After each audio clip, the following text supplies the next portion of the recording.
একদিন গভীর জঙ্গলে এক ভয়ঙ্কর বাঘ বাস করত। সে খুবই চালাক ও হিংস্র ছিল।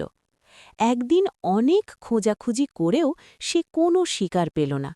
ক্ষুধায় দুর্বল হয়ে পড়ল বাঘটি।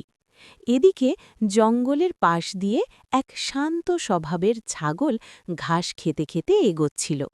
হঠাৎ ছাগলটি বাঘকে দেখে ভয়ে কাঁপতে লাগল, কিন্তু পালানোর আর উপায় ছিল না। বাঘটি ছাগলকে ধরার আগেই ছাগল বুদ্ধি খাটিয়ে বলল, ওহে বাঘরাজ, আপনি তো অনেক শক্তিশালী, কিন্তু আপনি জানেন কি, আজ আমি বিষাক্ত ঘাস খেয়েছি। আমাকে খেলে আপনারও মৃত্যু হতে পারে। বাঘটি কথাটি শুনে ভয় পেয়ে গেল। সে ভাবল, যদি সত্যিই বিষ খেয়ে থাকে তাহলে তো সর্বনাশ।